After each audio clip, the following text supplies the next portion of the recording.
Obrigado, Pai, por ter nos presenteado com a revelação do livro de Urântia, que nós tenhamos a coragem e a determinação de estudar as tuas revelações, elevar a nossa percepção espiritual e cumprir sempre a tua vontade. Pedimos o guiamento do nosso ajustador do pensamento, a iluminação do Espírito da Verdade e a presença sempre de nosso Cristo Micael entre nós aqui. Muito obrigado. Amém. Amém. Muito bem, pessoal. Boa noite a todos. Obrigado por comparecerem para a gente continuar aquele trabalho que nós iniciamos a semana passada. E antes de entrar propriamente no trabalho, queria fazer aqui alguns comentários. O primeiro deles é que talvez seja uma percepção equivocada minha, mas eu acho que talvez alguns de nós estivessem esperando outras revelações espirituais que não essas que nós estamos abordando aqui, né? O nosso mundo, o, todos nós, desde a nossa pequenez, na nossa infância, assim como nossos antepassados, sempre viveram sobre a influência de determinadas crenças, determinados dogmas, que nos remetem a influências espirituais dos nossos antepassados, mortos, ou seja lá o que for, né? Então, eu espero não ter frustrado a expectativa de ninguém, mas segundo o livro de Urântia, e eu respeito profundamente todas as crenças que nós temos, porque, inclusive, bem já acreditei na reencarnação, na interferência dos espíritos dos mortos e todo esse negócio. Então, eu passei por esse processo e eu sei como é doloroso a gente, às vezes, se desapegar ou se afastar de algumas crenças e abrir a nossa mente, o nosso coração para outras realidades, para outras verdades. Então, segundo o livro de Urântia, quando nós morremos, a gente parte deste mundo. Nosso corpo aqui fica, mas a nossa personalidade, a nossa alma, se nós a tivermos desenvolvido, e o nosso ajustador vai embora, não volta para cá, né? Eles vão embora. Existe um período de descanso ou de inconsciência do ser que partiu daqui.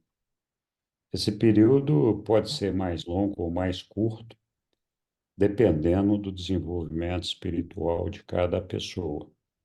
Então, pode ser, se fizer a fusão com a ajustadora aqui no pensamento, vai acontecer um traslado da pessoa, ela nem morre, ela se translada daqui para o mundo moroncial. Se tiver alcançado uma boa evolução espiritual, pode acontecer de chegar no terceiro período, terceiro dia, ressuscitar lá nas Morôncias. Aqueles que não chegaram no terceiro ciclo também têm a possibilidade de ressuscitar, mas ficam inconscientes por um período de 1000 anos. E alguns outros, que não avançaram praticamente nada, podem ser ressuscitados por ocasião da ressurreição dispensacional, que acontece quando a gente recebe um filho do paraíso aqui, ou algum ser espiritual elevado. Então, na verdade, o livro de Urântia reconhece um processo evolutivo, assim como muitos de nós reconhecemos em outras religiões. Mas, segundo o livro de Urântia, a gente não volta nunca para este mundo em que nós estamos aqui. A gente continua a nossa jornada ascendente numa outra realidade, a realidade moroncial. E nessa realidade moroncial nós podemos chegar a viver a possibilidade de trocar o corpo por até 570 vezes. Mas não é um corpo material como o nosso aqui, é um corpo cada vez mais espiritualizado. E assim é até que nós alcancemos a fusão com o nosso ajustador do pensamento. Então, quando nós alcançamos a fusão com o ajustador do pensamento, nós nos transmutamos, primeiro aqui de seres materiais para seres moronciais, e logo, depois da fusão, de seres moronciais para seres espirituais. E aí já não passaremos por outras transformações neste ambiente finito. Então, os reveladores, eles são muito claros em insistir conosco que não existe a possibilidade de alguém que morreu voltar. Eu sei que existem muitos fenômenos, muitos questionamentos, muitas dúvidas, porque a gente vê, às vezes, situações que acontecem que fica difícil aceitar essa ideia do livro de Urântia. Mas quando a gente analisa a lógica do livro de Urântia sobre essa lógica, sobre essa ótica, realmente não teria chance disso acontecer. Então, tá bom. Então, é isso daí. Isso não significa que as pessoas que acreditam numa interferência espiritual, seja ela de que natureza for, devam abandonar essa ideia hoje ou amanhã. É uma questão de cada um assimilar suas verdades interiores e aceitar ou não essa revelação da forma como ela está. Então, não precisamos nos precipitar. Se alguém tiver dúvida, pode fazer perguntas, a gente vai tentar responder da melhor forma possível. Mas nosso estudo aqui está sim voltado para todas as influências espirituais que nós recebemos, ou quase todas. O livro tem, os reveladores nos contam de uma miríade de seres que trabalham em uníssono, em concordância, para desenvolver o nosso espírito, para desenvolver a nossa espiritualidade. Então, assim, praticamente tudo que existe no universo dos universos está feito com o objetivo maior de fazer com que cada um de nós chegue até o nosso Pai universal. Por isso, a influência espiritual e de outras energias que são emanadas a partir do paraíso são tão importantes para nós, porque sem elas nós não conseguiríamos fazer essa jornada ascendente. Então vamos lá. Semana passada a gente cobriu um pouquinho sobre essas questões e influências espirituais, mas acho que o estudo que a gente vai abordar hoje está mais próximo de nós, porque nós vamos falar das influências espirituais, principalmente no universo local. Eu quero sempre lembrar que eu não vou fazer um trabalho aqui exaustivo de todas as influências espirituais que nós podemos ter, os quase infinitos seres que são colocados pelo Pai à nossa disposição para promover o nosso crescimento espiritual. Então, eu vou me concentrar principalmente naqueles que afetam a gente aqui de uma maneira mais próxima e mais imediata, para que a gente possa compreender melhor e não ficar divagando em outras coisas. Mas é importante que todos saibam que o que eu vou apresentar aqui não é um estudo exaustivo, mas ele reflete bem os principais pontos de influência espiritual que nós recebemos neste mundo e no mundo moroncial. Outra coisa importante, eu já falei a semana passada, alguns desses temas são bastante polêmicos, porque o livro de Urântia não tem uma interpretação oficial.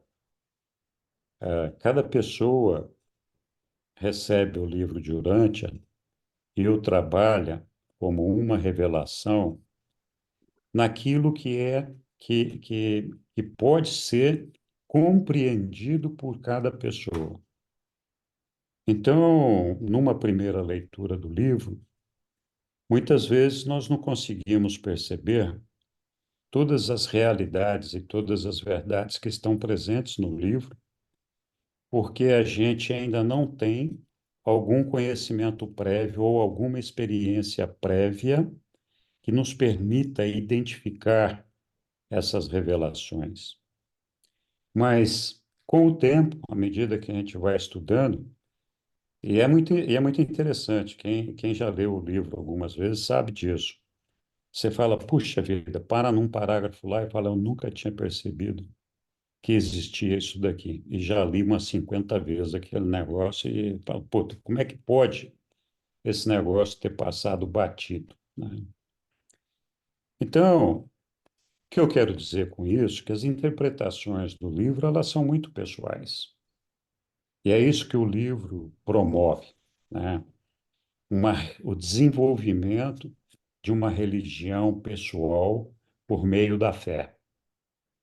E, e essa religião pessoal é a maneira como cada indivíduo, no seu ser, busca se conectar com Deus e se relaciona com Ele.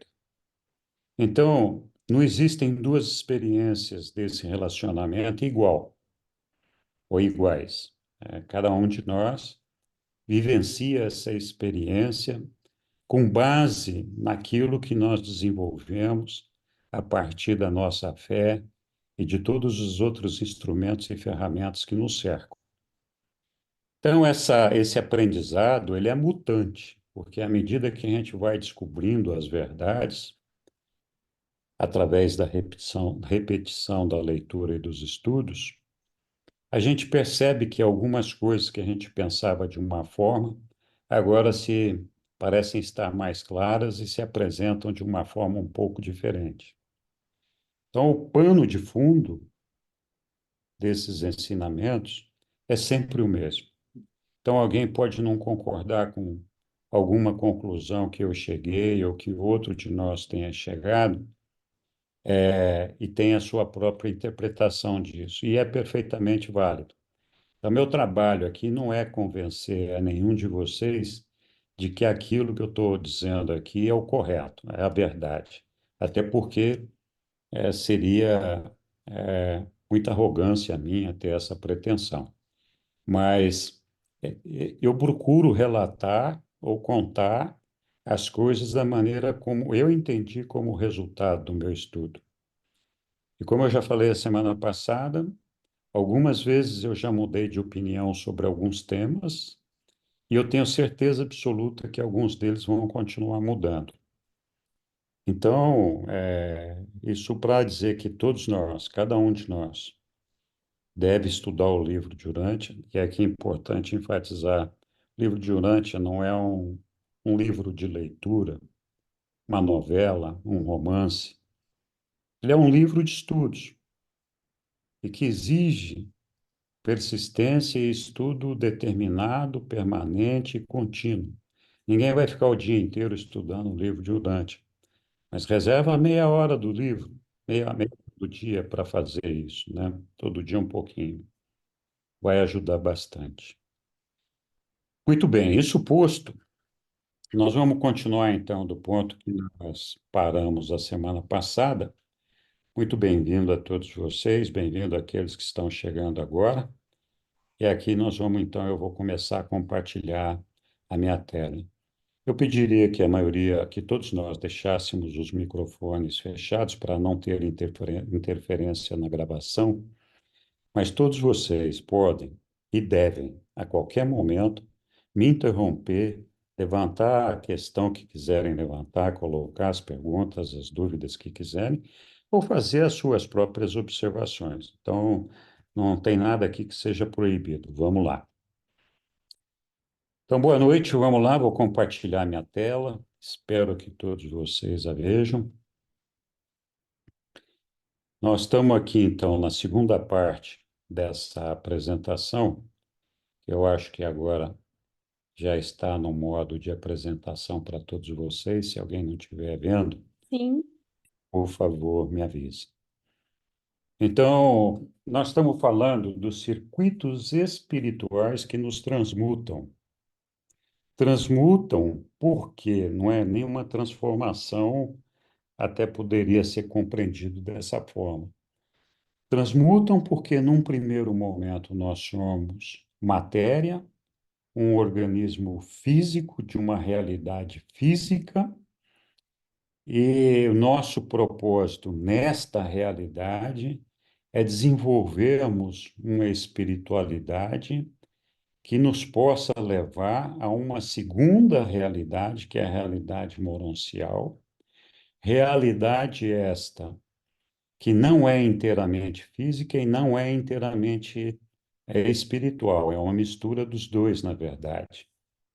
Então, enquanto nós estamos aqui, nós temos muito pouco, ou muitas poucas possibilidades de um relacionamento claro, concreto, transparente com os seres espirituais que nos cercam, porque a nossa matéria é muito bruta e, e nós não conseguimos fazer com que nós possamos adentrar na realidade espiritual por meio de qualquer sentido ou por meio de qualquer capacitação que nós tenhamos. A maneira da gente enxergar as realidades espirituais é por meio da fé, com a nossa relação com o nosso ajustador do pensamento e as outras influências espirituais,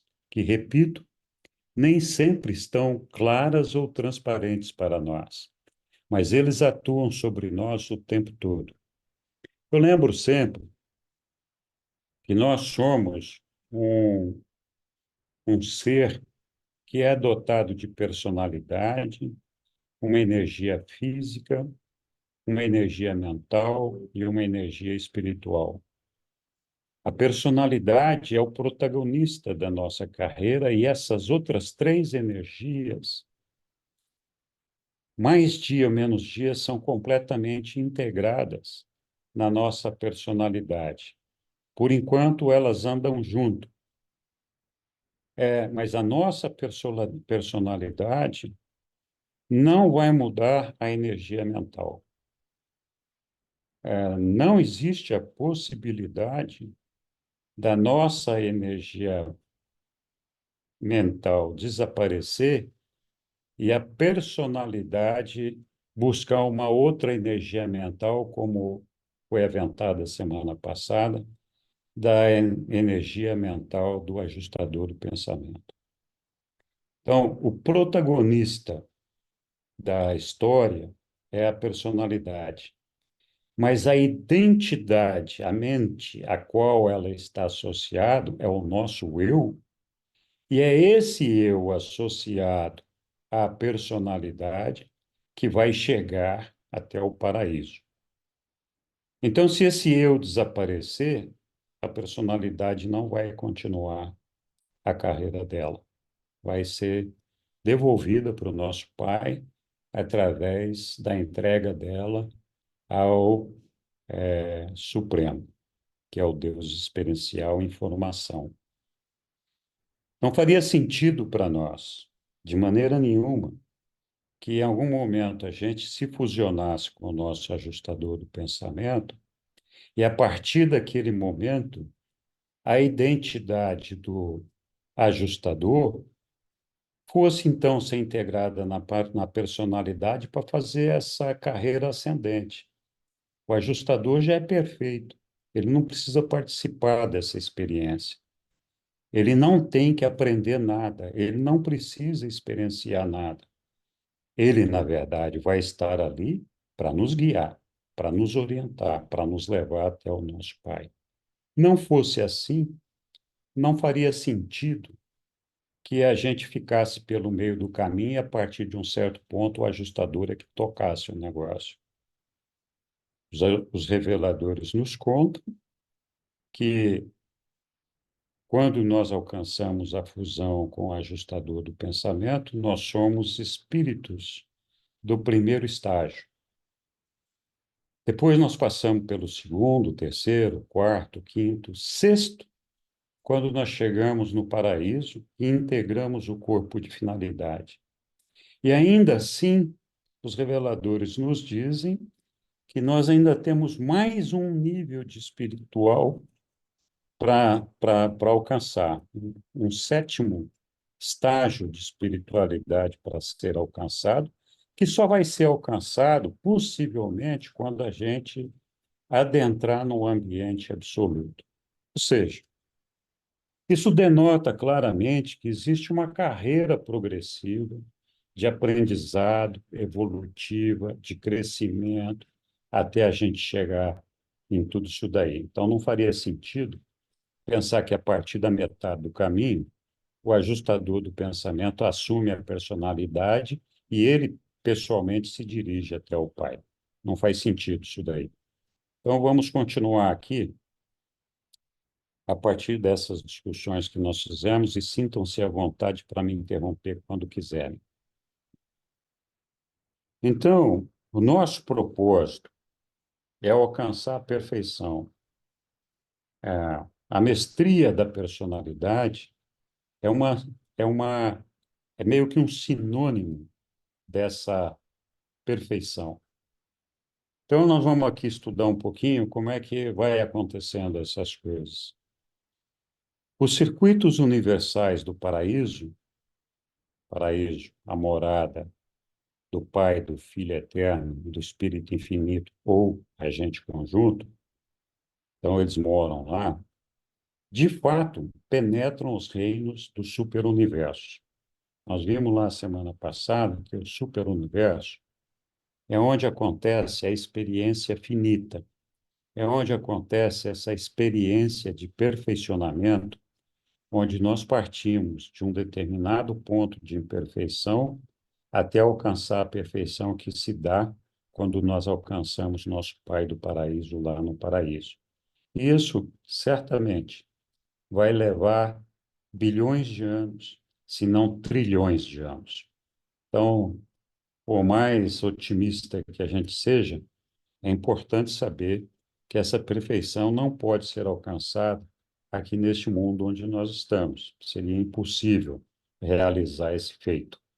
Então, mas é uma jornada progressiva e isso é o que basta. Então, esses circuitos do paraíso que penetram os sete superuniversos, que são o nosso meio de existência, são os seguintes. Primeiro, a gravidade da personalidade do Pai pessoal. Então, o Pai é uma personalidade, ele nos dá a cada um de nós, a todos os seres que gravitam em torno dele, uma personalidade. Importante destacar aqui que o agente conjunto, que é o Espírito Infinito, por isso que a gente chama de agente conjunto, porque ele atua conjuntamente com o Pai e conjuntamente com o Filho, pode atuar dessa forma, ou conjuntamente com os dois. Então, o Espírito Infinito tem essa característica de um agente conjunto. O agente conjunto também pode, em nome do Pai, conceder personalidades. casos específicos.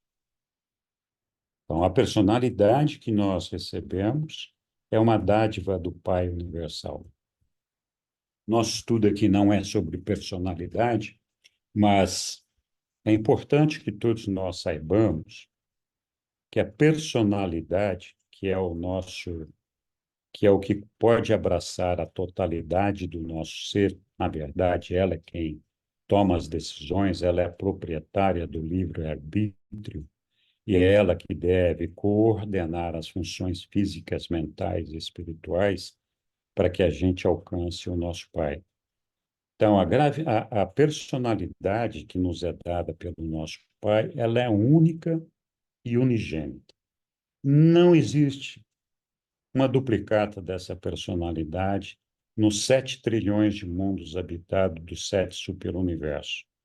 Então, não tem a menor chance de que o Pai duplique uma personalidade dessa, até porque não faria sentido. Então, cada uma dessas personalidades que somos nós tem que entregar uma experiência para o nosso Pai, uma experiência de perfeccionamento. E essa experiência de perfeccionamento que nós entregamos para o nosso Pai é a que vai formando o Deus Supremo, que é o Deus experiencial, que eu falei disso a semana passada um pouquinho, ele vai se completando, se formando através da experiência de cada um de nós.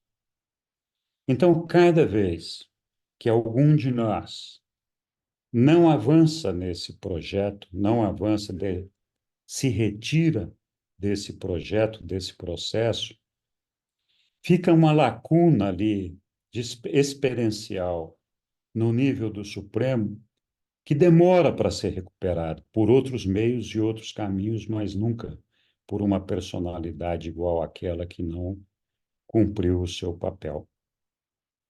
Então, todos nós, independente da nossa magnitude, do nosso tamanho, da nossa importância, temos um impacto direto na construção do Supremo. E um impacto direto no caminho que foi traçado pelo nosso Pai para desenvolver essa experiência que nós temos que entregar a Ele. Então, a personalidade, ela é universal, porque ela é imutável. Ela atua bem em qualquer nível de realidade, seja na realidade física, que nós estamos aqui, seja na realidade moroncial, seja na realidade espiritual. E ainda na realidade do finito, na realidade do absoluto e na realidade do absoluto. Então, a personalidade tem essa característica de ser universal e atuar bem em qualquer fase da realidade em que nós nos encontremos. Isso é importante a gente gravar, porque a personalidade não muda. Não muda o que quer dizer. Quer dizer que ela não tem uma vestimenta, um órgão, um lugar, uma âncora onde ela está alojada. Nós não temos como definir onde a personalidade se encontra em nós. Não é uma coisa palpável, nem discernível num primeiro momento. Diferente, por exemplo, da nossa mente, que é também uma concessão do Espírito Infinito e nos chega através do Espírito Materno, nós vamos falar mais disso. E essa mente, embora seja extremamente capacitada e capaz de processar tudo aquilo que nós precisamos, ela fica limitada temporariamente pelo órgão ou pelo instrumento, pelo assento onde ela está depositada. Então, nós já falamos que a nossa energia mental, ela funciona no nosso cérebro enquanto aqui na vida material. Mas quando a gente morre, o nosso cérebro morre. Então, dentro desse cérebro que tem infinitas limitações, É impossível a nossa mente desenvolver todo o potencial que ela tem para nos levar ao conhecimento do espírito e da espiritualidade que nós precisamos conquistar via comprovação pessoal. Por isso que nós dependemos da nossa fé. A fé é um instrumento que substitui em nós essa percepção espiritual que nós não temos. A outra gravidade, que é a gravidade espiritual do Filho Eterno, ela é o centro de todas as energias espirituais dos universos. Tudo que é espiritual é canalizado e centralizado no Espírito, no Filho Eterno.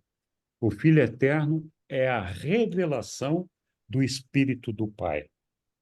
No Filho Eterno, o Espírito do Pai é inqualificável. É inqualificável quer dizer que nós não conseguimos alcançar a compreensão e identificar o significado desse Espírito do Pai no Filho Eterno, de tão grande que isso é. Então, personalidade, energia espiritual do Filho Eterno, é importante que a gente tenha percepção, porque nós temos muita dificuldade de entender como funciona o Filho Eterno, porque, diferentemente do Pai, ele não está em nossa mente. E não estando em nossa mente, fica difícil da gente perceber as influências desse espírito do Filho Eterno. Mas a partir do momento que a gente desenvolve um meio espiritual, e aí deixamos de ser dependentes exclusivamente da nossa fé, porque nós já estaremos no mundo moroncial, e ali no mundo moroncial nós conseguimos perceber, compreender e atestar as realidades espirituais. Então, ali nós não dependemos mais da nossa fé. E isso acontece justamente porque naquele mundo moroncial, nós perdemos essa matéria bruta e a essa matéria foi adicionado uma matéria espiritual que nos dá, então, essa possibilidade de perceber as realidades espirituais. Eu comentei antes, aqui na matéria, nós estamos limitados a 5 sentidos percebíveis pelo nosso corpo. No mundo moroncial, esses sentidos podem chegar a 70.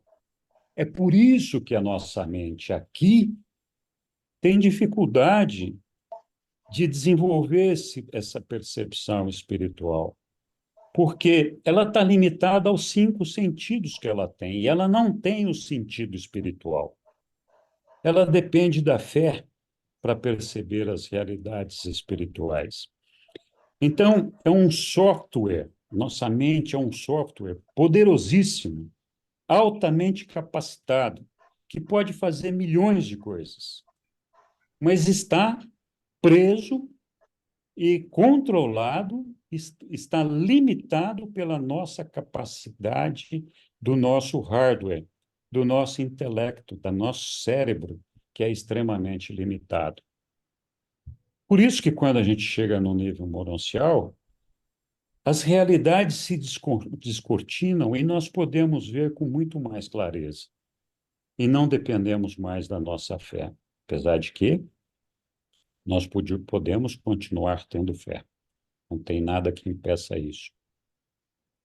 Então, além da energia da personalidade, a espiritual, que nós não conseguimos perceber hoje do Filho Eterno, a energia espiritual do Filho Eterno que nós podemos perceber na melhor condição é a presença do Filho Eterno, que é o nosso Micael, Jesus. Então, aqueles que conhecem a Jesus têm uma ideia do efeito da gravidade espiritual do Filho Eterno sobre nós, porque Jesus, o nosso Micael, reflete justamente essa energia do Filho Eterno. É essa que nos cerca por todos os lados. Namorou-se, tendo essa facilidade de reconhecimento da coisa espiritual, nós poderemos reconhecer melhor a origem da energia espiritual do Filho Eterno e perceber a ação dela sobre nós.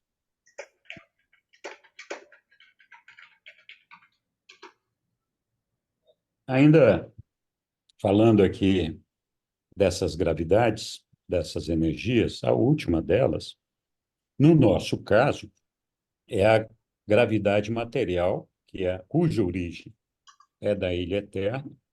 Na verdade, a primeira fonte centro, o nosso Pai, é a origem de tudo. Então, ele canalizou essas energias no absoluto inqualificável e tomou parte dessas energias para canalizá-las a partir da ilha eterna. Então, a energia da material que nos cerca, ela é provida a partir da ilha eterna. Quem manipula essas energias é o Espírito Infinito, o agente conjunto. É ele que trabalha para atuar sobre essas energias e transformá-las em pedra, papel, vegetal, enfim, todas as coisas que foram planejadas pelo Pai e pelo Filho, o plano que eles traçaram, quem materializa esse plano é o Espírito Infinito, o agente conjunto. E essa, então, energia que nos chega para construir o nosso corpo é o da ilha eterna. Importante lembrar que todos nós, independente da realidade onde estivermos vivendo, nós vamos ter, entre aspas, um corpo, uma forma. Enquanto estivermos no meio moroncial, nós teremos lá um corpo moroncial. Quando nós chegarmos na condição de espírito, nós teremos lá uma forma espiritual. E atenção, essa forma espiritual é discernível, a ponto de que cada um de nós pode reconhecer essa forma, assim como nós reconhecemos aqueles que nos são semelhantes aqui. Além disso, por meio da personalidade, só de sentir a vibração da personalidade, nós conseguimos identificar a identidade daquela personalidade. Então, saber que é o Henricão, que é a Chuchu, que é o Flávio, que é o Júnior, todo mundo. Então, não importa quanto tempo passe, quando a gente chegar no paraíso, a gente vai se encontrar e se reconhecer apenas através das vibrações da personalidade.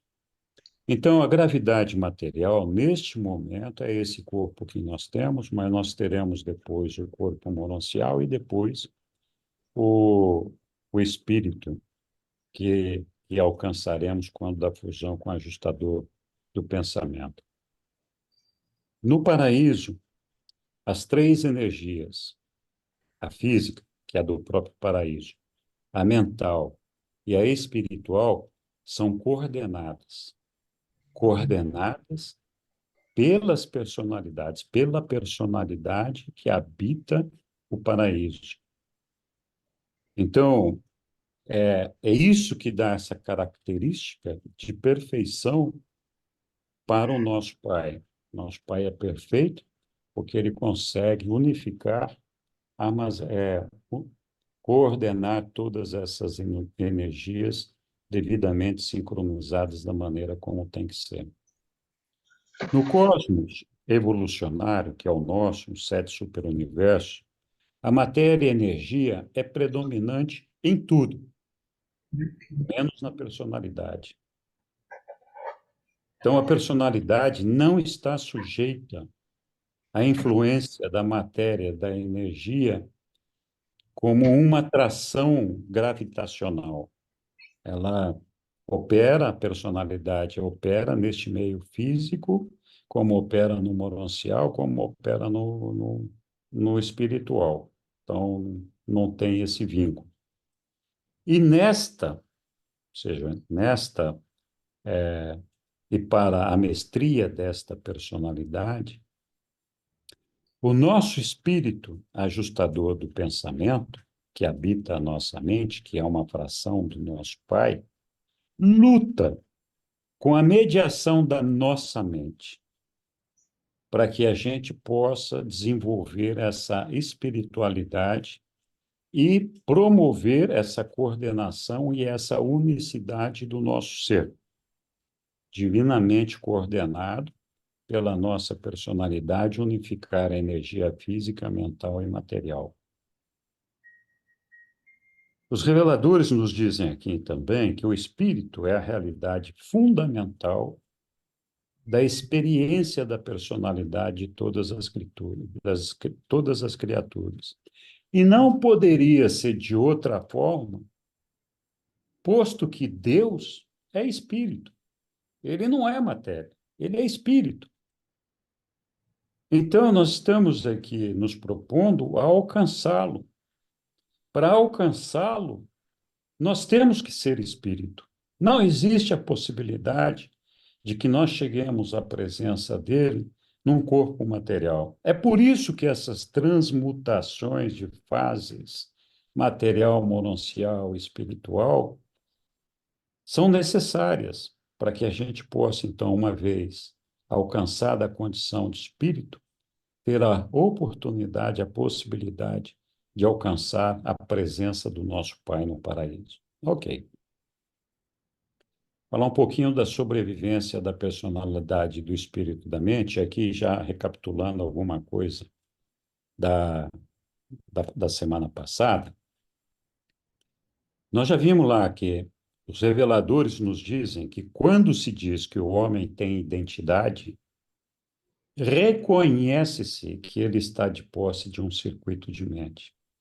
Então, de alguma forma, a mente do indivíduo está associada à sua identidade. Eu não sei se a gente pode confundir mente com identidade, identidade com mente, ou que seja uma coisa conjunta. Eu não cheguei numa conclusão sobre isso ainda. Existe um ponto dos reveladores que me deixou em dúvida sobre isso e eu não consegui esclarecer. Não vou entrar nesse tema agora para não causar tumulto. Então, o que é certo é que para que a gente possa ter a nossa identidade funcionando, nós temos que ter uma mente funcionando. E essa mente, esse circuito, está de alguma forma vinculada a essa identidade. Por isso que não faz sentido a gente achar que a nossa mente vai morrer quando morreu o nosso cérebro aqui. Porque se a gente perdesse nossa mente aqui, nós perderíamos a nossa identidade, que está associada a essa mente. Então, como indivíduo, nós deixaríamos de existir. E a nossa personalidade, então, não teria mais à sua disposição aquela identidade que permitiria que ela avançasse na sua trajetória para chegar até a Ilha do Paraíso e encontrar o nosso Pai lá. A nossa mente, a nossa identidade associada à nossa personalidade, nós podemos dizer que é o nosso eu de valor.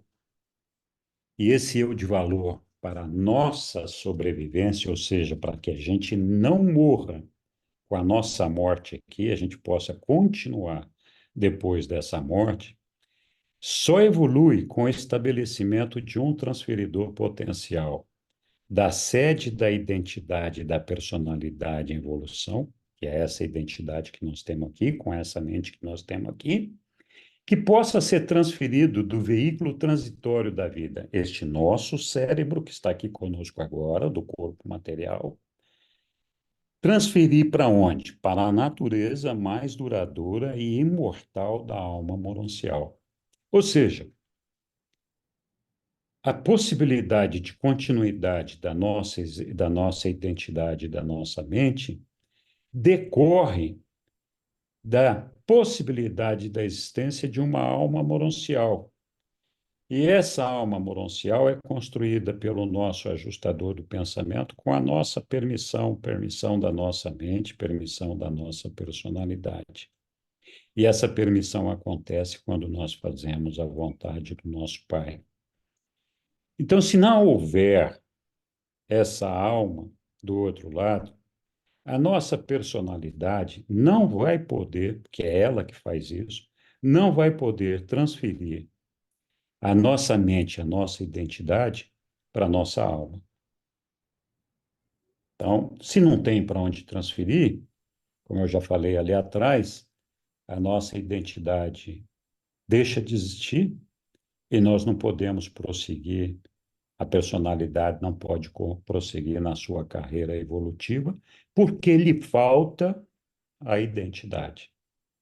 Ok. Contudo, a personalidade mortal, aqui estamos dando ênfase nesse assunto, por sua própria escolha, então, escolha da personalidade, possui o poder de transferir o seu assento de identidade, que é o nosso cérebro material, do sistema temporário do intelecto material, para o sistema mais elevado da alma moroncial. Então, aqui os reveladores só estão repetindo aquilo que eu já havia antecipado ali atrás. A transferência da nossa identidade, da nossa mente, é feita pela nossa personalidade e é canalizada pela personalidade. Canalizada não é a palavra boa. É transferida do nosso cérebro para a nossa alma moroncial. No tempo, o corpo do homem é tão real quanto a mente e o espírito. Não tem dúvida disso.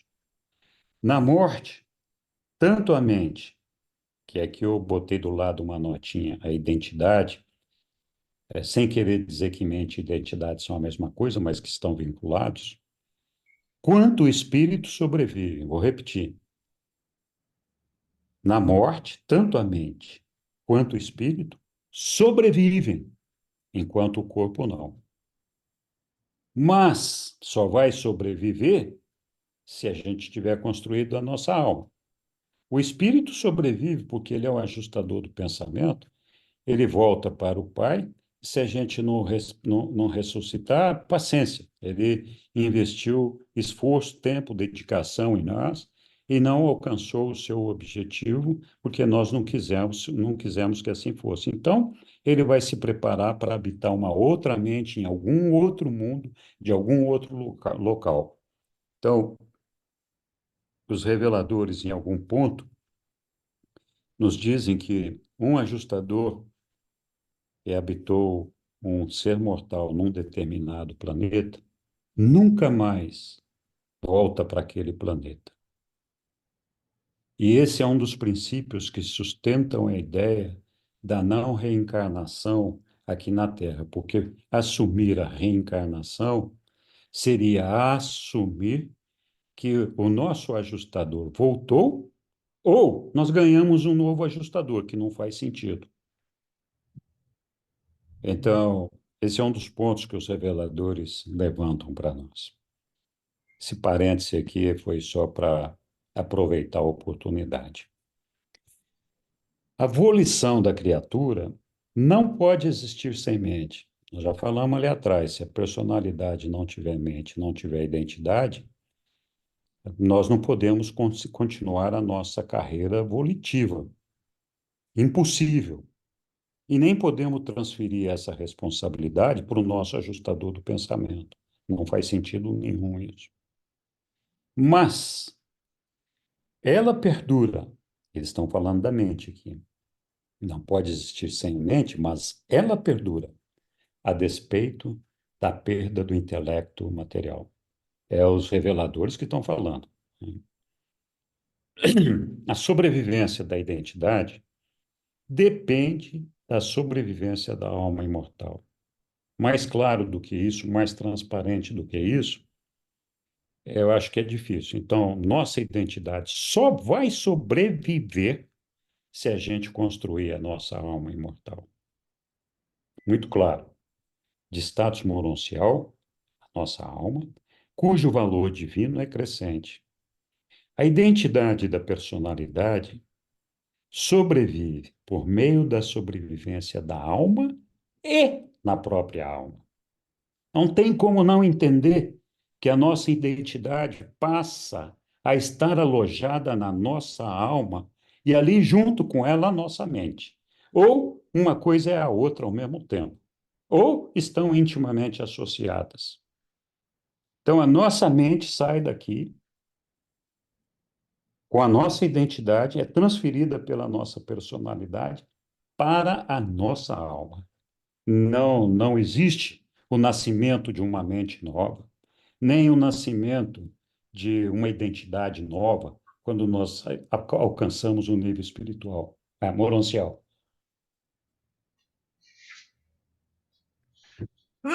Desculpe. Ainda, os reveladores nos dizem o seguinte, que a permanência da memória, logo após a nossa ressurreição, então é assim, quando a gente é ressuscitado, a nossa memória ela vai sendo gradualmente reconstituída pelo nosso ajustador do pensamento que viveu todas as nossas experiências. Porque a nossa mente ali, ela está confusa, ela está sentada, está sobre um assento que é novo para ela, que é a matéria mononcial, e ainda está aprendendo a funcionar dentro desse assento novo. Então, existe um período de confusão.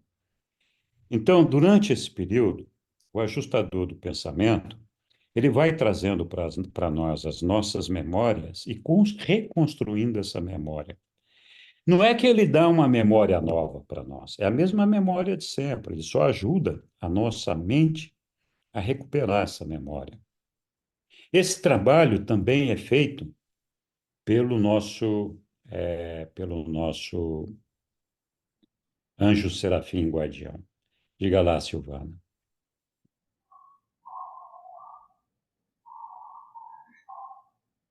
Oi, Silvana.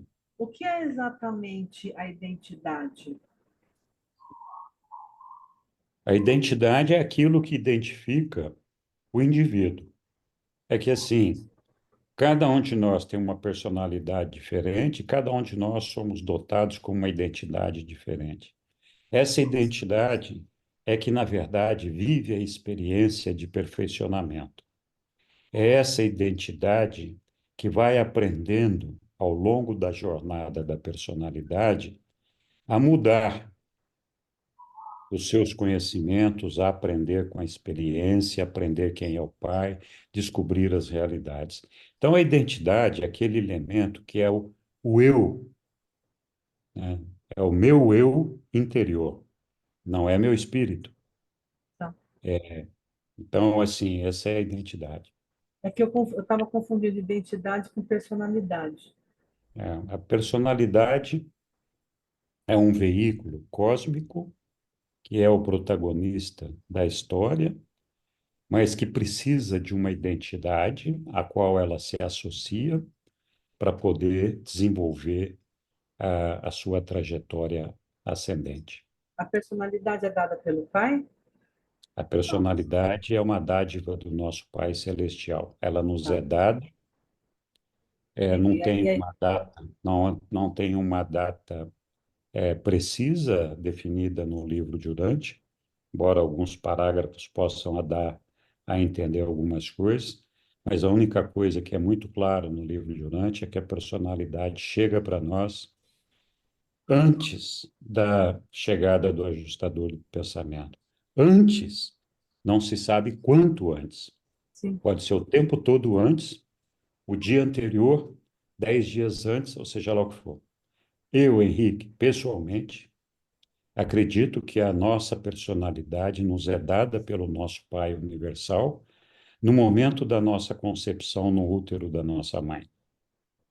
Porque é a partir dali que a gente começa a vivenciar as nossas experiências.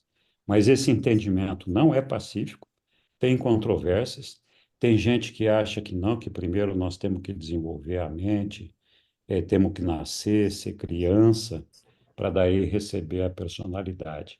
Qualquer ideia dentro da ótica do livro de Urante é razoável, posto que os reveladores não nos contam em que momento isso acontece.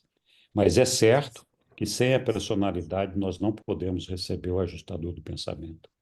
Entendi. Obrigada. Ok.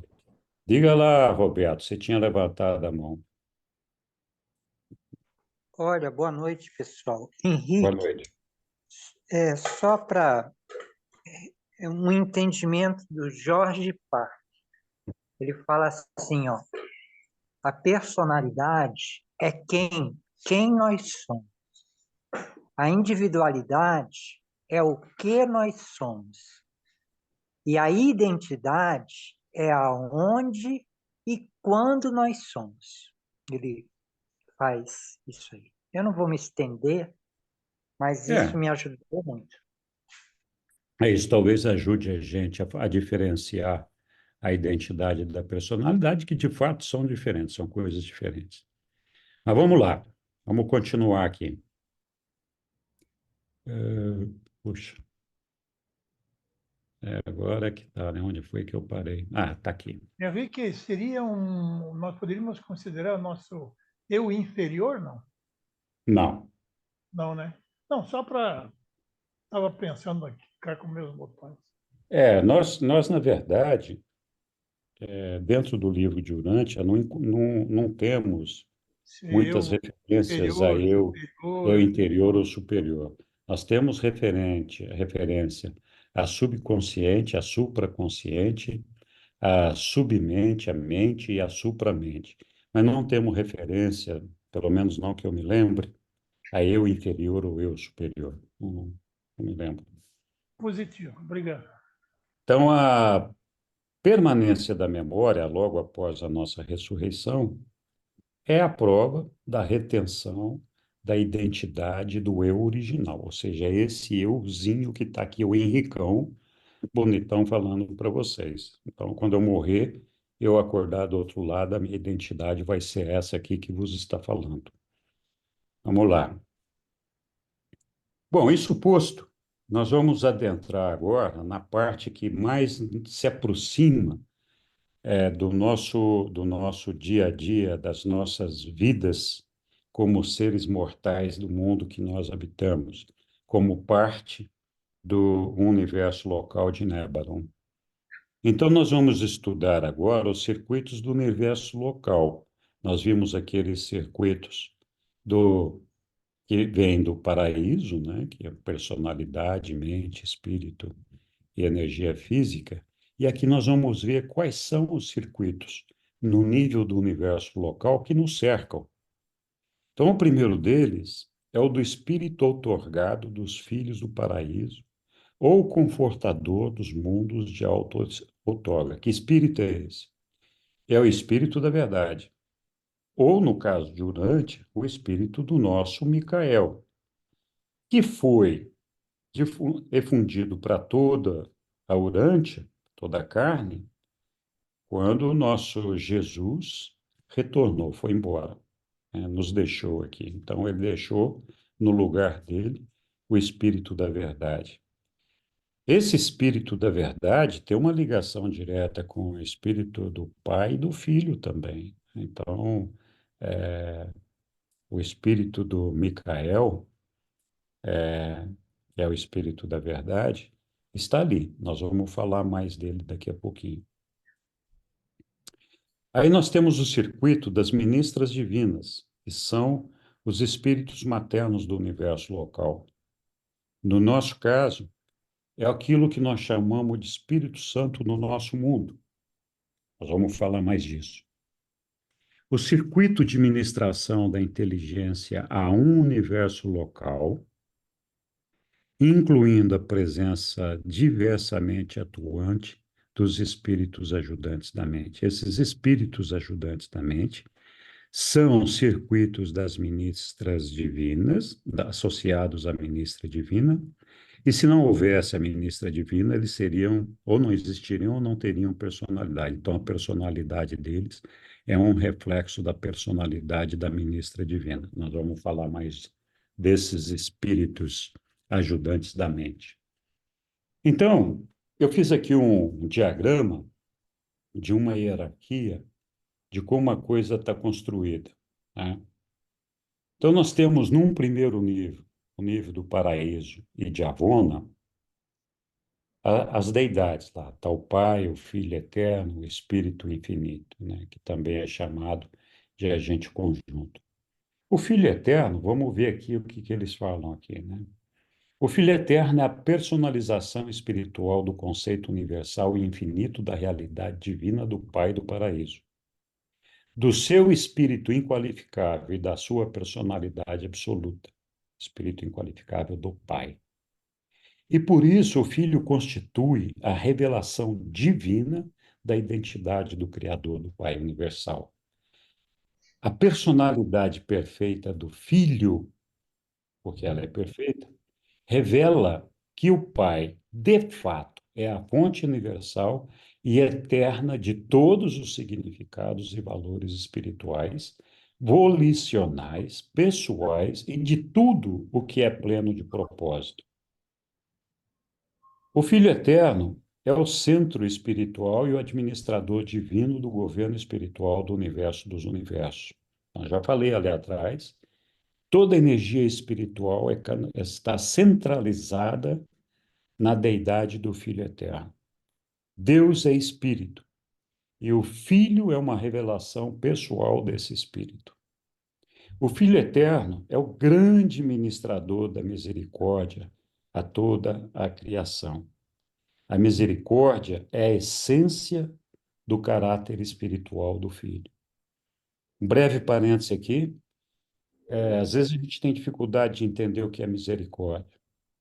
A misericórdia do nosso Pai não significa perdão, não significa complacência, não significa tolerância, não significa nada dos conceitos equivocados que às vezes nós fazemos.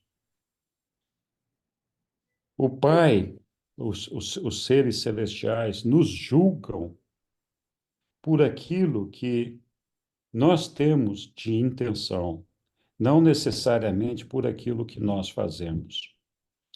Então, essa misericórdia, essa intenção, esse crescimento espiritual, depende de cada um. Cada um de nós tem uma percepção da realidade, um diferente do outro, uns mais, uns menos. Então, o nosso Pai, ele usa dessa capacidade espiritual que nós desenvolvemos e dessa mestria em identificar as coisas do espírito e as realidades espirituais para aplicar a justiça divina dele sobre nós. Ou seja, a misericórdia funciona assim, olha, para cobrir a nossa ignorância, o nosso desconhecimento, quando nós deixamos de atender a vontade do nosso Pai. É claro que isso não dura indefinidamente, até que nós façamos tomemos uma decisão consciente sobre isso. Mas é por meio da misericórdia que, então, o nosso Pai equaliza a aplicação da justiça para todos nós. A justiça de Deus não muda. O que muda é a forma como ela é cobrada de cada um de nós, segundo a nossa evolução, segundo a nossa compreensão e segundo a nossa capacidade de entendimento. Então, é importante a gente ter isso presente, porque a gente tem aquela ideia de quem nasceu de maneira infortunada e participou de ambientes tristes e mal acabados, com influências extremamente negativas, não vão ter chance de alcançar o nosso Pai. Isso não é verdade. Nesses casos, assim como em outros, o Pai concederá infinitas oportunidades para esse ser, para que ele reconheça o nosso Pai. E não só isso, usará de toda a misericórdia em reconhecimento dos desafios e a dificuldade que esse filho tem em desenvolver o seu crescimento. Ok.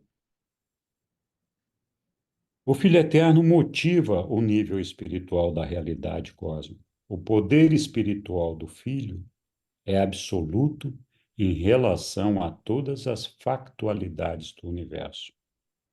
Ele exerce um controle perfeito entre a interassociação de todas as energias espirituais indiferenciadas e sobre toda a realidade espiritual factualizada, por meio do seu controle absoluto da gravidade do espírito. Então, todos os espíritos puros, não fragmentados, e todos os seres de valores espirituais são sensíveis ao espírito, ao infinito poder de atração do Filho primordial do paraíso. Quando eles falam aqui dos espíritos puros não fragmentados, eles estão se referindo ao nosso ajustador do pensamento. E aqui eu vou fazer um parêntese para dizer o seguinte: nós já vimos em algum momento que o ajustador do pensamento tem uma identidade, mas ele não tem personalidade. E eu vou aproveitar essa deixa dos espíritos puros aqui para relembrar que o nosso ajustador do pensamento, que tem identidade, mas não tem personalidade, é um espírito tão puro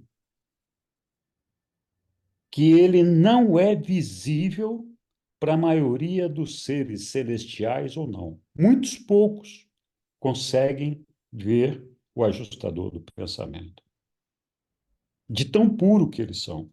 Então, muitos seres espirituais elevados podem estar na presença de um ajustador do pensamento e não se dar conta de que ele está ali. Outro aspecto importante: quando o ajustador consegue conquistar a personalidade, que é a nossa, da qual ele compartilha conosco, quando fazemos a fusão, a partir do momento que o espírito puro recebe uma personalidade, ou passa a integrar uma personalidade, ele passa a ser visível para todos os seres espirituais, ou a maioria deles. Por quê? Porque ele tem uma personalidade que lhe dá uma forma. A nossa personalidade confere forma ao nosso corpo espiritual e muitas vezes o corpo moroncial. Quanto mais nós avançamos na nossa carreira espiritual, mais o nosso corpo, a nossa figura, a nossa energia espiritual se parece, parece não, é definida pela nossa personalidade. Ok, continuando aqui. Ainda na influência espiritual do Filho Eterno e da do Pai. A onipresença do Filho original, ele é onipresente, então, constitui a unidade espiritual do universo dos universos. Então, é por meio dele que nós alcançamos a unidade espiritual. A coesão espiritual de toda a criação repousa sobre a presença ativa em todos os lugares do Espírito Divino do Filho Eterno. Quando nós concebemos a presença espiritual do Pai, achamos difícil diferenciá-la no nosso pensamento da presença espiritual do Filho Eterno. Por quê? O Espírito do Pai está eternamente residente no Espírito do Filho. Nós já falamos disso. Então, por isso que a gente tem essa dificuldade de diferenciar um do outro. No seu contato com a personalidade, o Pai atua no circuito da personalidade. No seu contato pessoal e detectável com a criação espiritual, ele aparece nos fragmentos da totalidade da sua deidade. E esses fragmentos do Pai têm uma função solitária, única e exclusiva, onde e quando aparecerem no universo. Então, assim, os ajustadores do pensamento, eles trabalham de forma independente, isolada, fazendo o trabalho deles na nossa mente, mas sempre, em todas essas situações, o espírito do Filho está coordenado à função espiritual da presença fragmentada do Pai. Fragmentada do Pai, o ajustador do pensamento. Aqui cabe um parêntese, porque assim, o Pai pode fragmentar o seu espírito, assim como pode nos dar personalidade, porque ele se desvencilhou da absolutez espiritual e da absolutez da personalidade. De que forma ele se desvencilhou? Ele passou a forma absoluta espiritual e da personalidade para o Filho Eterno. É por isso que o Filho Eterno não pode se fragmentar, nem de forma espiritual, nem de forma da personalidade, por isso que ele não pode dar personalidade. Então, veja, o pai construiu essa relação do pai com o filho justamente para que ele pudesse atuar livre da maneira como ele está fazendo neste mundo e aquilo que nós estamos falando aqui. Então, embora eles atuem de uma função solitária, única e exclusiva, né, em todas as situações, o espírito do filho está coordenado à função espiritual da presença fragmentada do Pai Universal. Espiritualmente, o filho é onipresente. O espírito do filho está muito certamente convosco e à vossa volta, mas não está dentro de vós, nem como uma parte de vós, como é o caso do monitor misterioso, leia-se o ajustador do pensamento, né? O fragmento residente do pai é justamente humana para que tenha atitudes progressivamente mais divinas. Esse é o trabalho do fragmento. De um modo tal que a mente ascendente se torne crescentemente sensível ao poder de atração espiritual do circuito todo-poderoso de gravidade do espírito da segunda fonte e centro. Então, Sabina, estou vendo aqui aparecendo de alguma forma a mensagem ou a legenda do Sabino, mas vamos lá. Se alguém quiser me interromper, fique à vontade. Então, o trabalho do ajustador do pensamento, que é nos levar até o Pai, ele trabalha para que a nossa mente ascendente se torne crescentemente sensível ao poder da atração espiritual do circuito todo-poderoso de gravidade do espírito da segunda fonte centro. Ora, pois, voltamos aqui. Estava falando lá do filho, né? Mas vamos falar um pouquinho do espírito infinito. O espírito infinito, que também é chamado de agente conjunto, ainda que compartilhe em todos os sentidos da perfeição, retidão e amor do Pai Universal, o Espírito Infinito tem uma inclinação para os atributos de misericórdia do Filho Eterno, tornando-se assim o ministrador da misericórdia das deidades do paraíso para o grande universo. O Filho Criador do Filho Eterno, o Filho Criador, quem é? É o nosso Micael, Criador do universo local, que é, então, um filho do Filho Eterno, e um espírito criativo materno, que é uma, uma, uma filha do Espírito Infinito, criaram o vosso universo e vos criaram. E enquanto o Pai mantiver realmente aquilo que eles organizaram, cabe a esse filho do universo e a esse espírito materno do universo incentivar e sustentar o seu próprio trabalho, bem como ministrar as criaturas da própria criação deles. Então, as influências espirituais que vêm para nós do Espírito Infinito, elas são canalizadas através do Filho Criador, do Espírito Criativo materno que vem ali do Espírito Infinito. Mas todas essas energias, a mental e a espiritual, chegam até nós. O Filho Eterno é a única via de aproximação até o Pai Universal. Nós não temos como chegar no Pai Universal se nós não alcançarmos o Filho Eterno. E o Espírito Infinito é o único meio de alcançar o Filho Eterno. Apenas por meio da paciente ministração do Espírito é que os seres ascendentes do tempo tornam-se aptos a descobrir o Filho.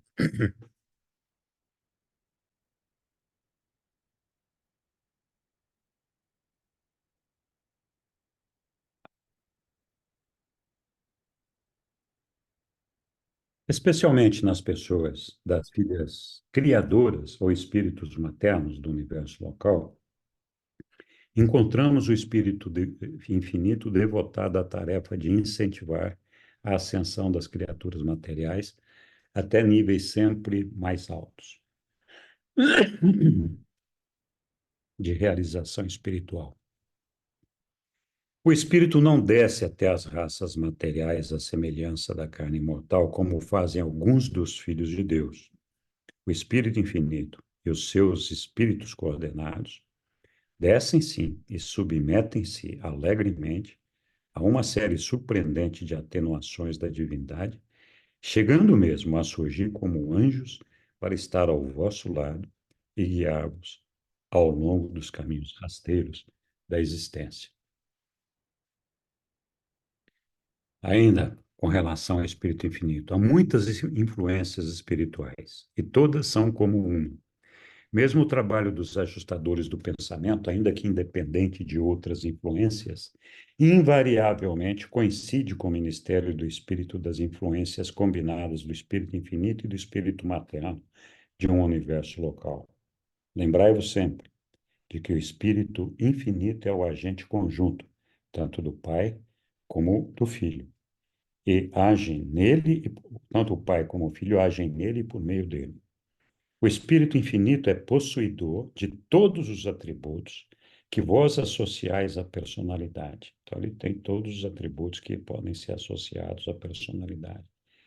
Contudo, o Espírito é dotado com a mente absoluta, ou seja, tudo que é mente no universo dos universos está vinculado ou está coordenado pela mente absoluta do Espírito Infinito.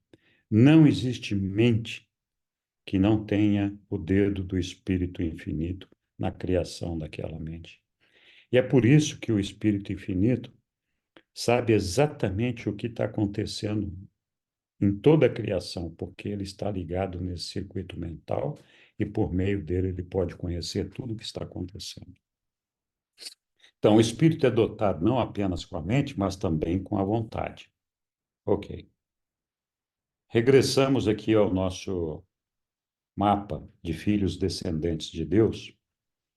E agora nós vamos falar dos filhos que são oriundos dessa trindade e, portanto, dessas personalidades das deidades do paraíso e que, portanto, são filhos do paraíso.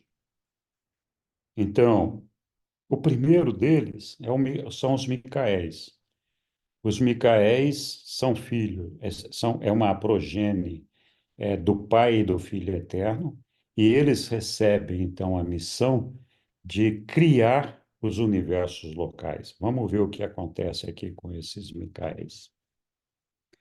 Os filhos criadores parecem possuir um dom espiritual centrado nas suas pessoas, o qual é, por meio deles, controlado e que eles podem otorgar, como fez o nosso Filho Criador quando infundiu o seu Espírito da verdade sobre toda a carne mortal e urante. Cada Filho Criador é dotado com esse poder de atração espiritual no seu próprio reino. É impossível conhecer a Jesus e não se deixar atrair por ele. Não existe essa possibilidade. Ele é pessoalmente consciente de cada ato e de cada emoção de todos os filhos descendentes de Deus que servem no seu domínio. Nisso está um reflexo divino, uma duplicação em um universo local do poder absoluto de atração espiritual do Filho Eterno, que eu já tinha falado ali atrás, que o capacita a alcançar os seus filhos do paraíso para fazer e manter contatos com eles, não importando onde eles possam estar em todos os universos dos universos. Embora o Espírito da Verdade, que é o Espírito do nosso Micael, haja sido vertido sobre toda a carne, esse Espírito do Filho é quase totalmente limitado em função e em poder. pela recepção pessoal que o homem faz daquilo que constitui a soma e a essência da missão do Filho que se auto-outorga. Ou seja, o Espírito da Verdade está aí, ele nos cerca, está à nossa disposição. Mas ele só tem o poder e a força se nós acreditarmos no Espírito da Verdade, tivermos a disposição de seguir a iluminação espiritual do nosso Micael, e aí sim podemos ter, então, essa, essa participação, essa influência de uma forma mais receptiva do Espírito da Verdade. Voltando aqui, no passo seguinte, nós temos a ministra divina. A ministra divina é o Espírito Santo, para todos os efeitos, no nosso universo local. E é parcialmente independente da atitude humana e parcialmente condicionada pelas decisões e cooperações da vontade do homem. A ministração do Espírito Santo, entretanto, torna-se crescente, eficaz na santificação e na espiritualização da vida interior daqueles mortais que mais plenamente obedecem aos guiamentos divinos. É importante, eu não sei se eu coloquei aqui mais para frente, lembrar que a ministra divina é uma filha do Espírito Santo, também uma filha do paraíso, e que para cada Micael que é gerado pelo Pai e pelo Filho, é gerado uma ministra divina. E essa ministra divina é a consorte de cada filho criador, Micael, na construção dos universos locais e no seu desenvolvimento espiritual. Então, ela atua em perfeita harmonia, sintonia com o filho Micael. Grande parte daquilo que diz respeito à natureza e função dos espíritos criativos maternos do universo local pertence mais propriamente à narrativa da sua associação com os filhos criadores. Então, tem um capítulo lá que trata só disso daí. Nos mundos habitados, o espírito inicia o trabalho da progressão evolucionária. Então, quem inicia trabalho de progressão evolucionária nos mundos habitados é o espírito materno de cada universo local. E de que forma eles fazem isso? Começando com o material sem vida do reino. Lembra? Eu falei que o grande manipulador das energias do paraíso era o espírito infinito, que delega no universo local essa tarefa, essa responsabilidade para o espírito materno. Então, é a ministra divina, por meio dessa delegação que é feita pelo Espírito Infinito, que manipula as energias advindas do paraíso para fazer a construção do plano que foi previamente aprovado pelo Pai e foi apresentado pelo Filho Criador.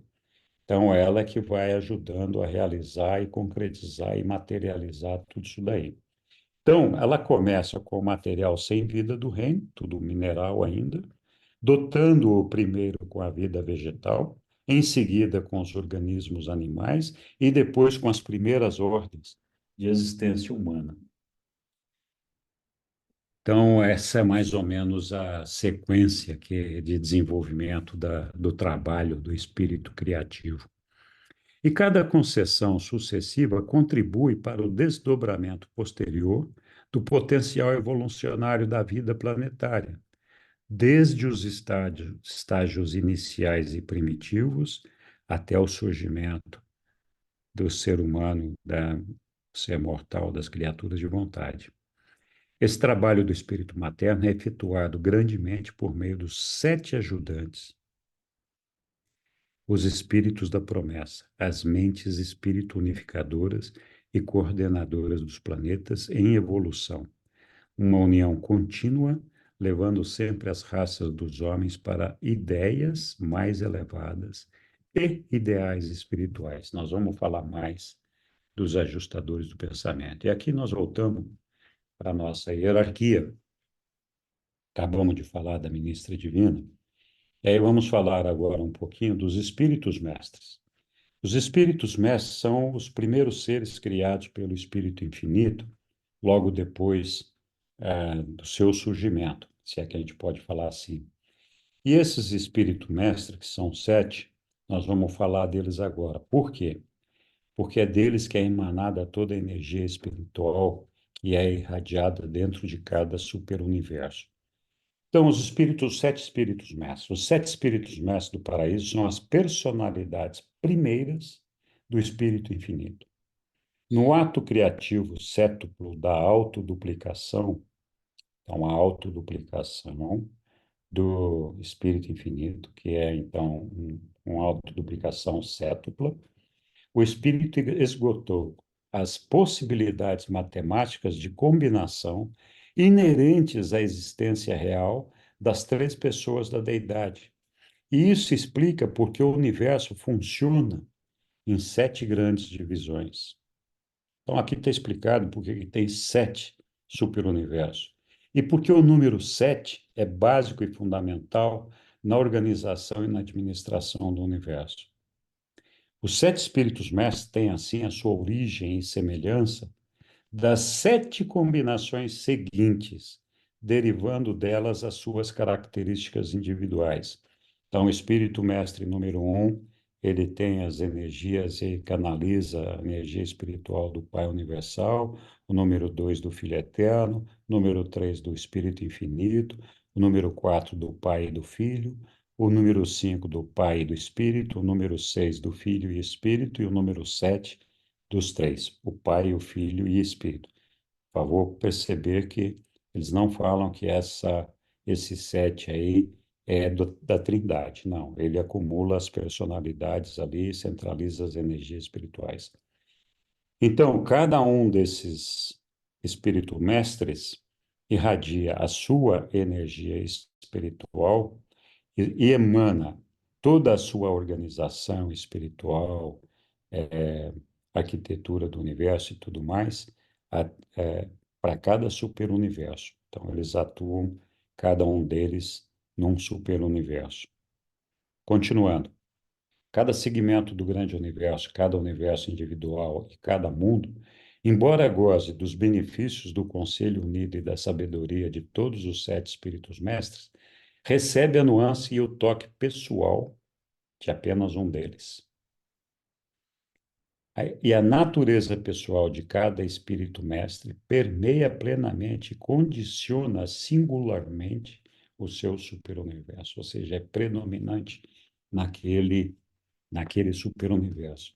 Por meio dessa influência pessoal dos 7 espíritos mestres, todas as criaturas de todas as ordens de seres inteligentes fora do paraíso de Javona devem trazer a estampa característica da individualidade indicada na natureza ancestral de um desses 7 espíritos mestres, ou seja, essa marca fica eternamente estabelecida em cada um de nós pelo espírito mestre que é o condutor do nosso universo, superuniverso.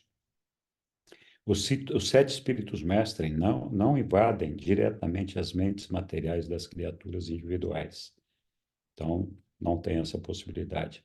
Os mortais jurantes não experimentam a presença pessoal da influência mental do espírito mestre de Orvonton. Se esse espírito mestre efetivamente realizar qualquer... Orvonton é o nome do nosso superuniverso, né?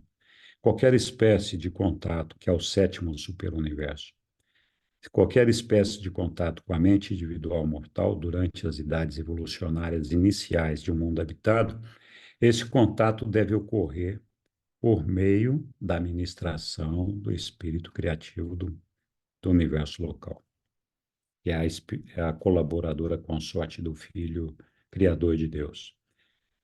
Muito bem, voltando aqui na nossa tabelinha aqui.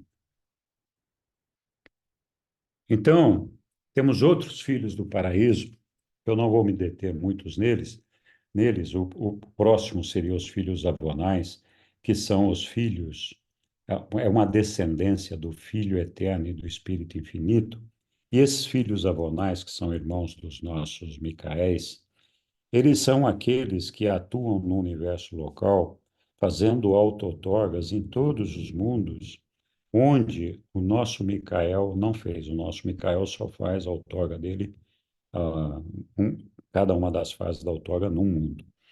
Então, Urântia recebeu o nosso Micael e teve a outorga dele. Todos os outros mundos habitados do universo local recebem uma outorga semelhante, mas feita por um filho avonal. Além disso, eles trabalham em outras frentes também, que eu não vou entrar no mérito aqui agora. Além disso, nós temos os filhos dainais, que são filhos da Trindade do Paraíso. Da Trindade, não. Os filhos das três deidades do paraíso. Assim como para o superuniverso, o Pai, o Filho e o Espírito conjuntamente geram os anciões dos dias, sendo três deles nomeados para dirigir cada superuniverso. Então, tem um total de 21 anciões dos dias, três em cada superuniverso, sendo 7 os superuniversos. A nível de universo local, quando se inicia a construção de um universo local, que é iniciada pelo nosso Micael e a ministra divina, nosso Micael e a ministra divina, então, constituem a sede deles nesse universo local. E aí, a partir daí, inicia um processo de criação de seres descendentes que partem deles para nos ajudar no dia a dia, na nossa jornada. Então, juntamente com os anciões dos dias, o Micael e a ministra divina, são gerados os portadores de vida, através do qual a vida é estabelecida em todos os planetas habitados. O Micael e a ministra divina, eles geram o pai Melquisedeque, que é o pai da ordem dos Melquisedeques. E depois, esses três, pai Melquisedeque, Micael e ministra divina, geram os Melquisedeques da ordem dos Melquisedeques. Os Melquisedeques são espíritos é uma ordem de seres que trabalha para resolver problemas de ministração, de educação, de treinamento, todo esse negócio. Não vou falar muito deles aqui, porque pode se aprender em outros momentos. Aí temos a Ordem Vorondandek. A Ordem Vorondandek são os filhos da ministra divina e do Micael, que são apontados como administradores das constelações que fazem parte do universo local, sendo que em cada capital de cada constelação, para cada uma delas são designadas 3 Vorondandeks, tipo assim, um sênior, um pleno e um júnior. Pois nós temos os da Ordem Lanonandek, que são aqueles administradores dos universos, dos sistemas locais, no nosso caso, o sistema de Satânia. E além deles, nós temos aqueles que são os príncipes planetários dos planetas habitados. E outros. Então, assim, tem 3 ordens de Lanonandek também, cada um deles cumprindo uma função, sempre funções administrativas. Aí, eles também geram a brilhante estrela matutina, que é o Gabriel, que é o comandante executivo do universo local de Nébadon, no nosso caso. Então, é ele que representa o nosso Micael, a nossa ministra divina, e ele exerce um mando, uma administração sobre todo o universo local. Tudo está subordinado a ele, exceto, como nós vamos ver, os arcanjos. Os brilhantes estrelas vespertinas são assistentes que operam para ajudar o nosso Gabriel no desempenho das suas funções, e outras também, são administrativos. Desculpe. Os arcanjos que nós vamos ver agora, vamos lá. Os arcanjos são uma progênie do Filho Criador e do Filho Materno, como nós acabamos de ver. Eles são o tipo mais elevado entre os altos seres espirituais produzidos em grandes números em um universo local, sendo que na época do último registro havia quase 800 mil deles em Nébadon. Os arcanjos são um dos poucos grupos de personalidade do universo local que não se encontram normalmente sob a jurisdição de Gabriel. Falei isso ali atrás. Não estão de modo algum ligados à administração roteira do universo, permanecendo dedicados ao trabalho de sobrevivência da criatura e à continuidade da carreira ascendente dos mortais do tempo e do espaço. Então, só para a gente saber, quando a gente morre, nós somos mais ou menos desmembrados e ficamos inconscientes durante um período. A nossa alma, ela fica sob a guarda do nosso serafim guardião, nós vamos ver isso depois. A nossa personalidade fica sob a guarda dos arcanjos. Ninguém sabe de que forma, nem como, nem onde ela fica. O corpo de arcanjos de Nébano é dirigido pelo primogênito dessa ordem. Em tempos mais recentes, olha só, uma sede divisional de arcanjos tem sido mantida em Orante. Então, assim, a sede dos arcanjos está ali em Salviton, que é o centro do nosso universo local, que é onde o Micael está, onde a ministra divina está. Mas foi dada uma importância tão grande para a rebelião, para o arranjo que o nosso Micael fez aqui para o nosso planetinha, que eles montaram uma subdivisão no nosso universo local para nos ajudar a conduzir os nossos aspectos espirituais. E eles são, no meio do nosso isolamento espiritual, porque estamos ainda na rebelião, eles são os elos de ligação espiritual do nosso mundo com o mundo exterior, além dos nossos ajustadores de pensamento. Muitas vezes eles são designados para serviço de ministração da ordem avonal de filiação. Já falei isso aí. Então, sempre que vem um avonal prestar algum serviço, alguns grupos de arcanjos são designados para assessorá-lo e acompanhá-lo. Voltando aqui, falamos dos nossos arcanjos. Aí nós temos os serafins. Os serafins são, não, os 7 ajudantes da mente, perdão. Os 7 ajudantes da mente são uma criação exclusiva da ministra divina. O Filho Criador não participa dessa criação. Na carreira do universo local, não há influência comparável à dos 7 espíritos ajudantes da mente para a existência humana. A mente moroncial deve evoluir pelo contato direto com a mente cósmica. E não poderia ser de outra forma. O propósito da nossa mente é alcançar a nossa perfeição do nosso eu, da nossa identidade e da nossa personalidade, lá no ambiente cósmico, chegando até o nosso Pai no absoluto. Então, como é que nós iríamos alcançar isso se nós não mantivéssemos no desenvolvimento da nossa mente um contato direto com as influências dessa mente cósmica, né? Assim como essa mente cósmica foi modificada e transladada para o universo local pela fonte criativa do intelecto, a ministra divina do universo local. Esses 7 espíritos ajudantes são uma outorga mental sétupla do espírito criativo materno. Vocês lembram? Os espíritos mestres são uma criação sétupla do espírito infinito. Então, aqui é como se houvesse uma repetição desse processo e houvesse, então, esse desdobramento sétuplo do espírito da ministra divina. Então, uma outorga mental sétupla do espírito criativo materno de um universo local. As criaturas vivas da criação conjunta do Filho Criador e desse Filho Criativo.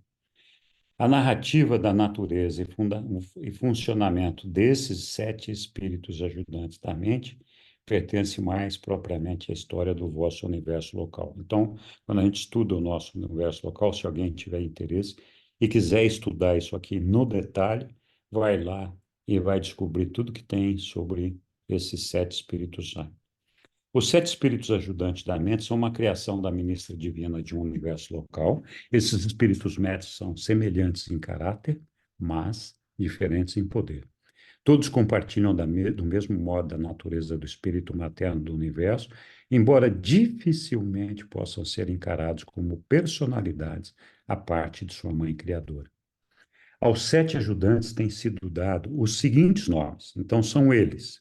Aqui, começando do mais elevado para o menor, se é que a gente pode falar assim, que é o espírito da sabedoria e o espírito da adoração. Esses 2 espíritos, eles só trabalham na mente daqueles seres que têm potencial de desenvolvimento espiritual, no caso dos mortais ascendentes.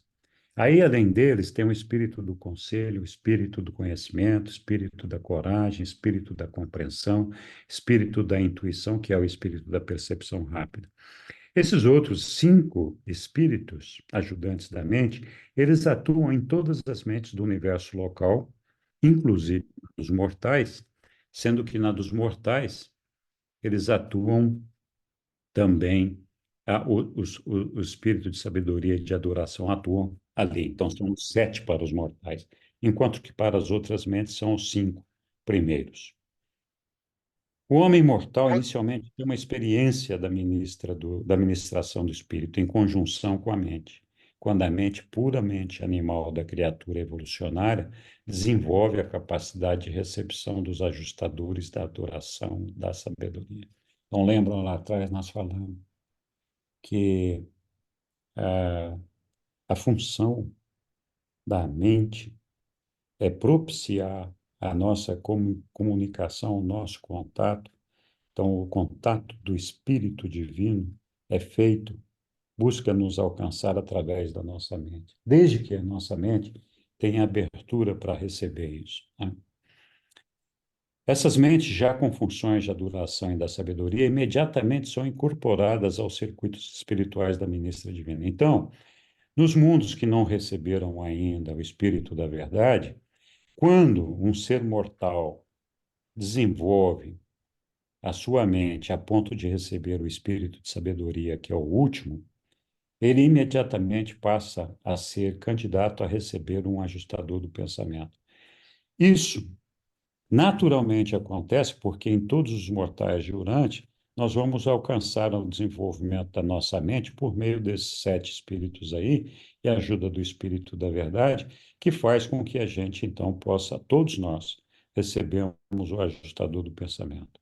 Quando a mente é dotada desse modo pela ministração do Espírito Santo, ela possui capacidade para escolher, consciente ou inconscientemente, a presença espiritual do Pai Universal. Ou seja, nem sempre a nossa escolha da presença espiritual do nosso Pai é de uma forma consciente para nós, às vezes não é consciente. O ajustador do pensamento, né?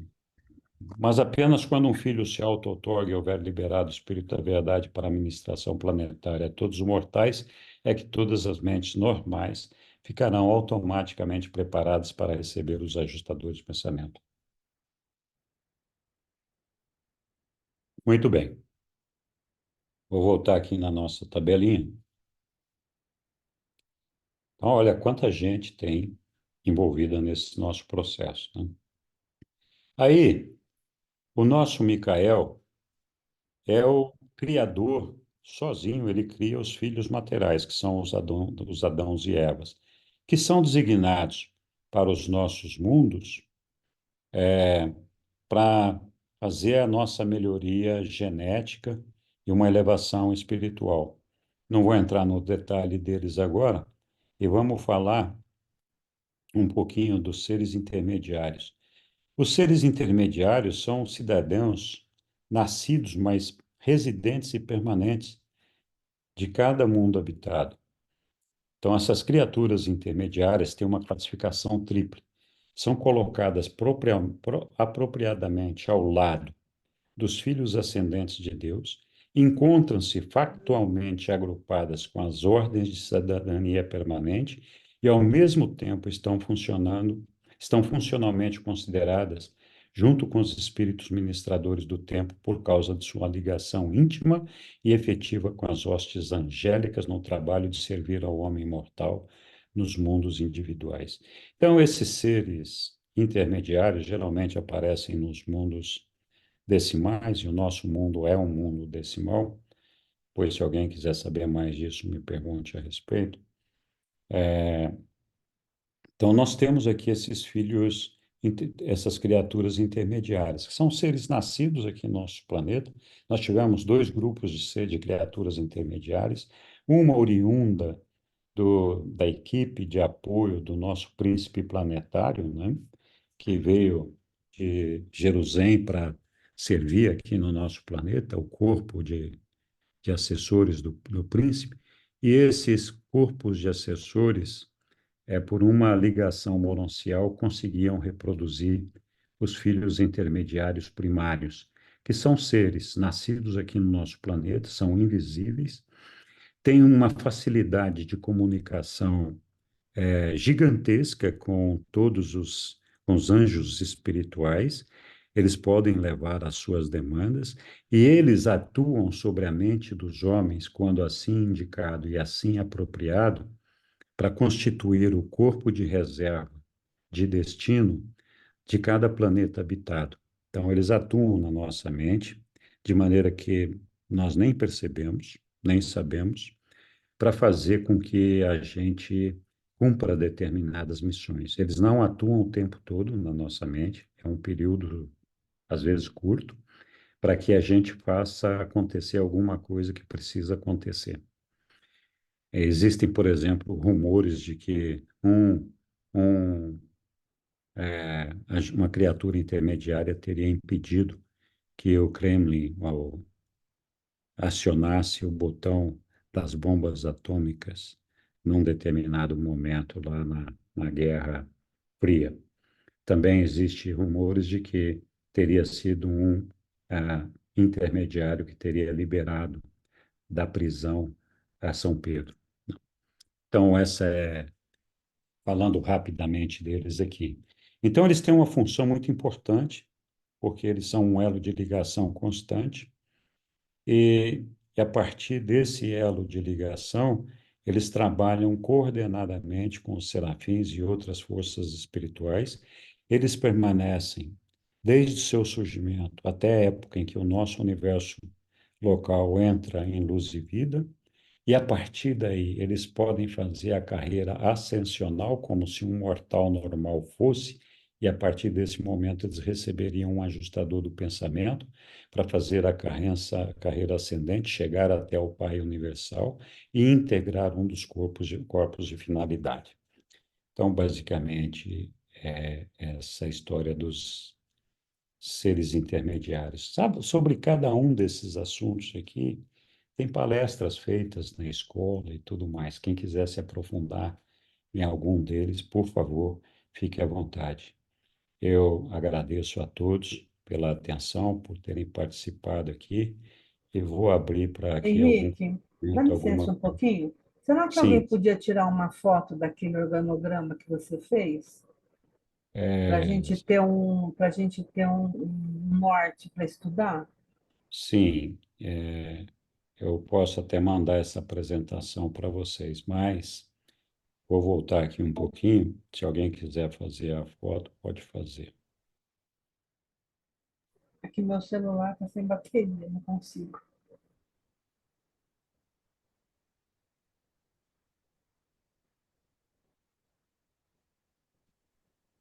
Tá aí. Então, aqui ele está completo, está com o filho material e os seres intermediários. Podem fazer a foto se quiserem. Mas essa aula não está sendo gravada? A gente Essa vai aula está ter sendo essas gravada. fotos. Então, nós E, vamos ter essas fotos na aula. Mas vai ficar aqui no grupo ou vai para a escola? Vai para não, onde? vai ficar no grupo dos estudantes de Curitiba, do qual vocês fazem parte. E não é mais Curitiba, já virou nacional, internacional, sei lá. Precisa mudar o nome. Vai, só tem o nome, mas. Então, para a felicidade de todos nós. Eu Ok, gostaria da foto. Dá para tirar. diga, Sidney. Não, alguém perguntou pelo chat aí, eu acho que a pessoa quis dizer no seu gráfico, onde é que está Emanuel? Para, Emanuel é um filho das deidades do paraíso, das três deidades. É um filho irmão, portanto, do nosso Micael. E por ser filho das três deidades, ele atua como um conselheiro do nosso Micael, do nosso universo local, do filho criativo do universo local. Então, essa é a função deles. Eles são enviados pelo pelas deidades do paraíso para acompanharem o trabalho do nosso filho criador, Micael, e servir de conselheiros sempre que requisitados. Então, durante, por exemplo, a auto-outorga do nosso Micael aqui no nosso mundo, durante o período que ele esteve aqui, Emanuel foi quem conduziu as coisas ali no universo local de Nébano. E foi ele quem aconselhou ao nosso Micael sobre as suas metas, objetivos, sobre várias coisas que ele tinha que observar durante a sua auto-outorga aqui em Urântia. Isso tudo está descrito no documento 120. Muito bem. Não sei se eu O respondo.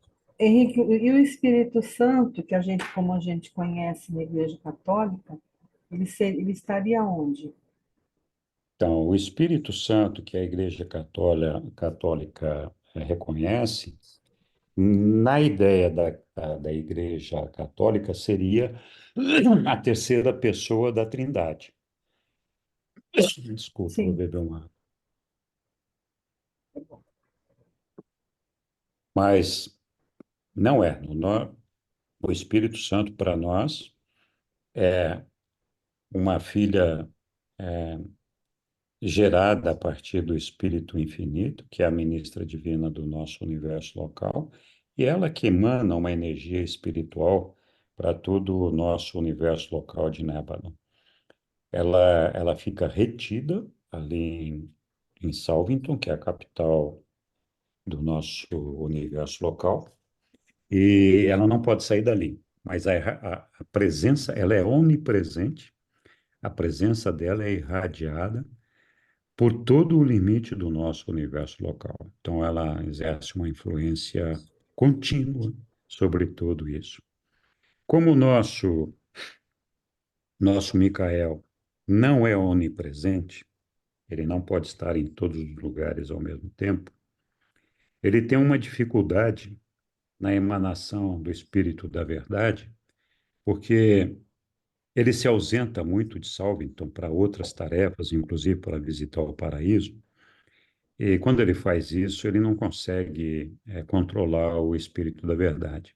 Então, ele delegou à ministra divina, que não sai dali de Salvington, a ministração do Espírito da Verdade, que é dele, mas que é ela que irradia esse Espírito para todos nós de maneira contínua e permanente.